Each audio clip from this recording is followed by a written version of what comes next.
So if you've been watching my channel for a while and you're a big BMX nerd, you'll hear me say a lot, well, the recommended size is between 5'6" and 5'9". Okay, you're gonna hear me say that a lot, and this is especially when it pertains to new BMX riders getting into the sport for the first time. I personally had a bad experience. I was about 6 foot when I got my first bike, and it was a 19.5-inch top tube. Small bike, tall guy. It was not a good combination. And when I got on that bike, I quickly learned that it wasn't a good fit for me. But it sucks that my family spent money on that bike for me to learn that, okay? And I want to save you guys the trouble. It is a reality that pro riders ride sized BMX bikes that are different from what's recommended for them, but I explained that in this video and give you a clear insight on whether or not you should really follow a size recommendation or if you should just buy whatever bike you want. Let's get right into it. Samuel has a really good point here. He says a lot of pros seem to ride 21-inch top tube even if they aren't over 6 foot. And why is that? So you're right. You're absolutely right. I always thought Logan Martin was on a small bike, and then somebody's like, no, he's on 21. And I'm like, oh, that's crazy.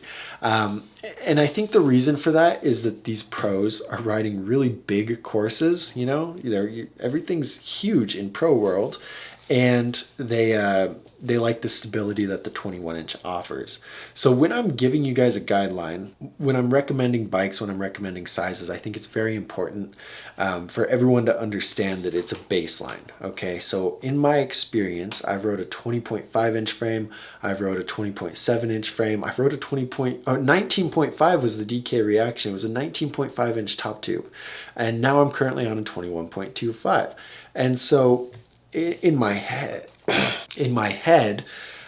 based off of recommendations, the right size for me is going to be something like a 21.25. But I had to experiment with different sizes to figure out what I really liked, and that's important for you guys too. The recommendation, the size recommendation, is definitely not something that's set in stone. It's something to use as a baseline. So when you first get into the sport, when you first get on a bike, I think it's important to follow that recommendation so that you ride a bike and you know how that bike feels.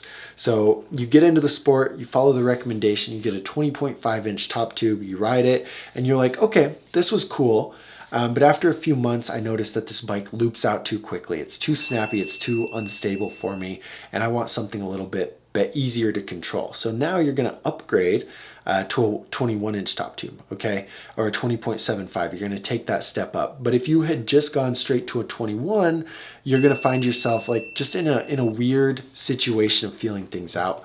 Whereas the recommendation gives you a good baseline that you can adjust from there. And that's how it should be used. Your second bike, if your second bike should be a little bit different than your first bike, or once you buy it, you make some small upgrades to adjust the geometry and make it more specialized for yourself and more personal. But when you first start out, you don't know what that's going to feel like. You don't know what top tube is going to feel best. And so it's good to have that baseline. And that's what I use it for. It's not like get a 20.5 and never ride anything else. It's like, hey, start with a 20.5, see how it feels, and then make changes as you go. Because like I said, I've ridden all kinds of different top tubes, and it was important to bounce around. So if you like talking about and learning about BMX, join the BMX Nerd Discord.